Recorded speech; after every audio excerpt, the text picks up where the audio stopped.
My mother sailed from England in May 1919. She had met my stepfather by correspondence, and there she was on her way to a new land and a new life. It took 2 weeks for the trip, and then they landed in Montreal, a train to Saskatoon, where her future husband met her. They were married and went to the homestead at Spinney Hill. There they shared the house with Grandma Edwards, Uncle Paul, Aunt Mary, and Uncle Cecil. It was a small house, but somehow it held us all. Back to our wedding, which by today's standards was a simple affair but a happy day. My mother had made the cake, and Mrs. Eccles iced it. And for decoration, we had a small vase of lily of the valley, because that was my mother's wish. I am supposing that she didn't have flowers at her wedding. There wasn't many gifts, but it wasn't necessary. It was a small mining camp, and you didn't need many things. Looking back, I can't believe how all those grudgy, dusty old miners put on their suits to come to the wedding, and many of them went back and changed into work clothes and went to work on the night shift. But the rest of the population came to the wedding dance, and yes, we danced and we pranced, and it's a time to remember. After the gold mine closed down, we moved to Cranberry Portage for a while. This was in the fall, and then Stuart and Pete Rod got a call to go east to do some mining. So I went home to the fall to live with my mom and my sister Elsie. My sister Kay was in Regina, taking her high school. In time, Father came back, and they decided to work elsewhere because they had to have an Ontario x-ray, and that cost too much money. They applied at Flin Flon, and there he started mining in May 1940, and I moved up there in July, and there we lived for 65 years. When we first went there, we lived on 2nd Avenue. In time, we bought Stuart's sister's house and lived in the valley just across the border in Saskatchewan. We called it the valley because there was a big rock in the background that was about 200 feet high, and there was rocks on the other side, and it was sort of musky, piggy, and grassy in between. There was a lake there, but nobody went near it other than the ducks. Life was good there, even with a kerosene lantern. And Father used to cut birch wood in between ship work, and it burnt with a terrific heat. It was like coal. Often when he came home at 3:30 shift in the morning, he would make himself a cup of tea and read the paper and stock up the heater, and when we got up at 7, the house was nice and warm. We had 5 children that grew up in that valley. We acquired a lot up on South Hudson, although it wasn't really called that then. We were almost called squatters. Children grow up very quickly, and as they grow, there's needs. We had to almost buy dirt in order to have a garden. That seems odd to people coming from a farm, but things did grow, and we made good use of our produce. Our summers were mostly going to the berry patch, and at least once a year we went to Beaver Lake for a picnic. And in the evenings, Dad would take us out to Phantom Lake for a quick swim, which was what every kid did in Simplon. And then, as the boys got older, they paddled and they skied, and there was the trout festivals where there was canoe races, and this was excitement for all. And we would watch the start at Ross Lake, and this time we were in such a hurry to get to Channing, and when we got there, no Raymond, but he turned up, he hitched a ride with somebody else. And then it was time for kids to start leaving home.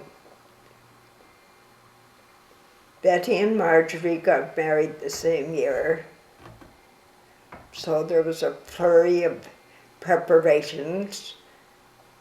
I know Marjorie sewed her own dress. She took up a whole room for that. That was the summer that I cooked at Cub Camp, and I took Raymond and Marilyn with me. That was part of the agreement. I would go if they could come. When I got back, lo and behold you, Dad had built a sidewalk around the house. And that was an improvement of walking over slag and gravel, which had been part of the driveway before. Norm took an electrical apprenticeship, and in '64 he made a trip to Europe. That was our 25th anniversary, and most of Stuart's family came, and there was a big banquet. I suppose the house got a little empty, but we didn't notice it because the neighbors' kids often came and played there, so there was always somebody there.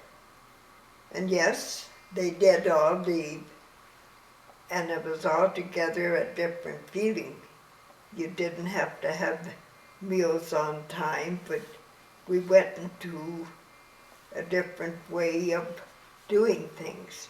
When Father was hungry, well, we had a lunch.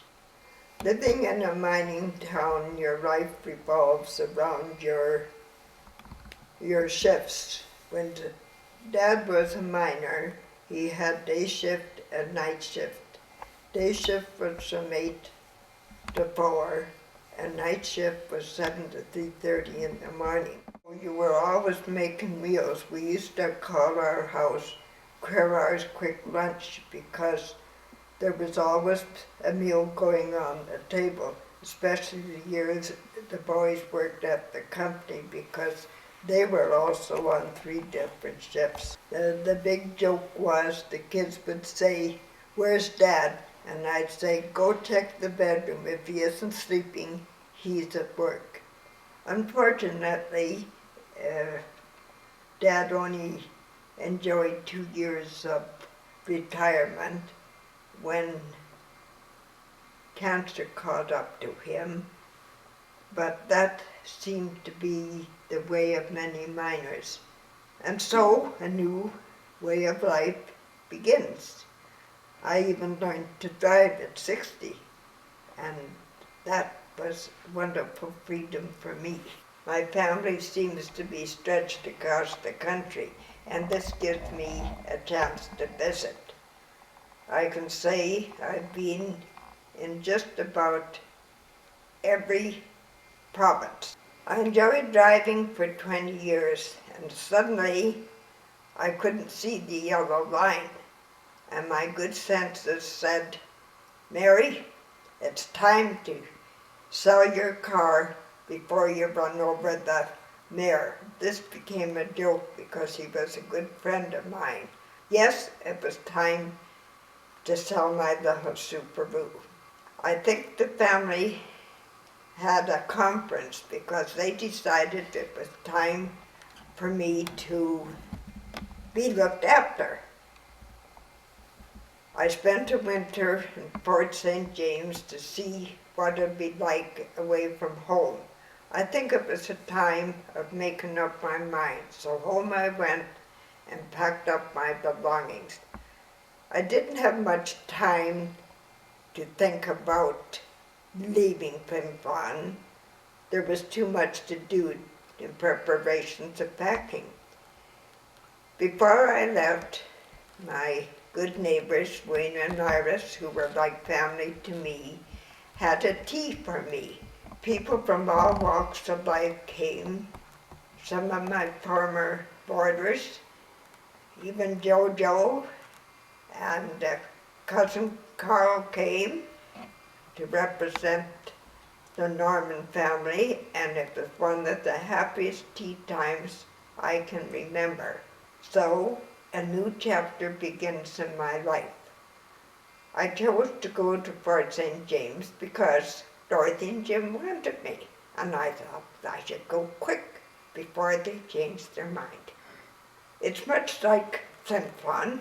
There's a beautiful lake there, and as I have 7 children in the West, I am close to family and can visit. Yes, we had just 10 children, but in those days, big families were in.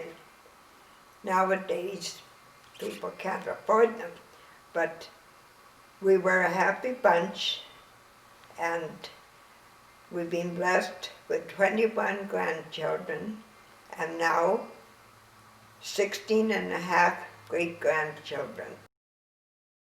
I love all my grandchildren, and I love all my great-grandchildren, even the grand dog. I love him very much. So kids grow up, and we're in a whole new era, and as long as they make the best of it, and above all, be thankful for each day.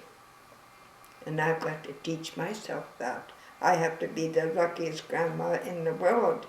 People wait on me, we reminisce, and they tell me when I'm doing wrong, and they tell me where I could be better. So eventually I might be 100% pure grandma. Who knows? Good job, Mom.